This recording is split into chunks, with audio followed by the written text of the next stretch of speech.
एक कहानी है रॉ के जासूस रविंद्र कौशिक की, जिसे शहादत के समय अपने वतन की मिट्टी भी नसीब नहीं हो सकी थी।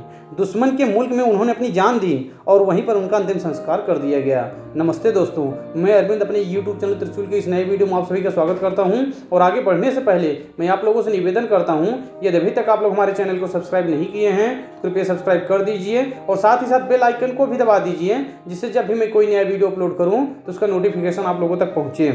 भारत और पाकिस्तान के बीच भले ही 25 फरवरी को 18 साल बाद युद्ध विराम समझौता हुआ हो, लेकिन दोनों देशों के रिश्ते कभी सामान्य होंगे, इस बात पर हमेशा से ही लोगों को शक रहता है। पाक के मंसूबों को असफल करने के लिए भारत की इंटेलिजेंस एजेंसी रॉ यानी रिसर्च एंड एनालिसिस विंग हर पल सक्रिय रहती है। आज हम आपको एक ऐसे भारतीय जासूस की कहानी बताने जा रहे हैं जो भारत की सेवा के लिए पाक आर्मी में मेजर बन गए थे। यह भारत का वो जासूस था जो सिर्फ 23 साल की उम्र में पाक गया और फिर कभी अपने वतन नहीं लौट सका। कहा जाता है कि सलमान खान की फिल्म एक था टाइगर की प्रेरणा यही जासूस था।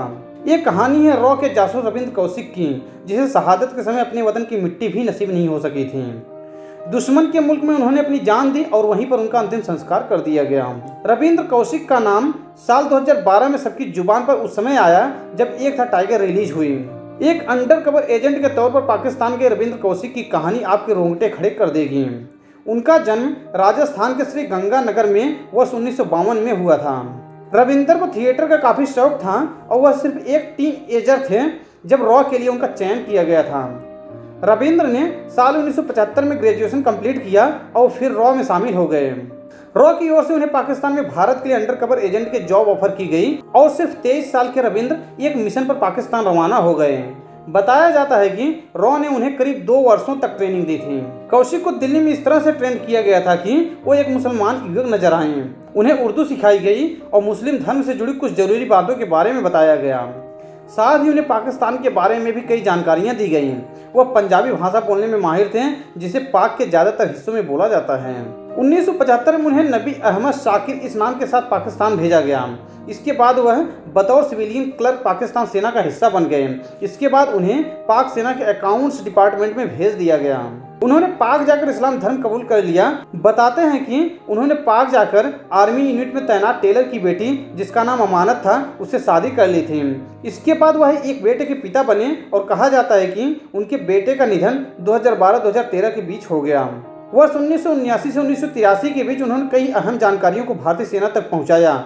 उनकी तरफ से भेजी गई इंटेलिजेंस देश के काम आई थी। उनकी बहादुरी देखकर ही उनका नाम टाइगर भी पड़ गया था। उन्हें लोग ब्लैक टाइगर के नाम से भी जानते थे। सितंबर 1983 में भारत ने एक लो लेवल जासूस इनायत मसीह को रविंद्र कौशिक से संपर्क करने को कहा, लेकिन इसे पाक ने पकड़ लिया और फिर उससे सारा सच पता लग गया। कुछ लोग मानते हैं कि कौशिक की अपनी नहीं बल्कि रॉ की ही गलती की वजह से पकड़े गए। कौशिक को वर्ष 1985 में पाक की अदालत ने मौत की सजा सुनाई थी। हालांकि बाद में पाक सुप्रीम कोर्ट ने इस सजा को उम्र कैद में बदल लिया। उन्हें पाक की सियालकोट स्थित कोट लखपत और मियांवाली जेलों में करीब 16 वर्षों तक रखा गया। मौत के बाद उन्हें मुल्तान की सेंट्रल जेल में दफना दिया गया था। उनके भतीजे विक्रम वशिष्ठ ने एक बार इंटरव्यू में इस बात की जानकारी दी थी। जेल में रहने की वजह से उन्हें टीबी, अस्थमा और दिल की बीमारियां हो गई थीं। रविंद्र अपनी मां से बेहद प्यार करते थे और वह उन्हें पाक नहीं भेजना चाहती थी, मगर वह कुछ करने के मकसद से रॉ के एजेंट बन दुश्मन के मुल्क गए थे। तो दोस्तों, आज की वीडियो में बस इतना ही। अगर आपको हमारा यह वीडियो पसंद आया है कृपया लाइक कीजिए और ज़्यादा से ज़्यादा शेयर कीजिए। धन्यवाद।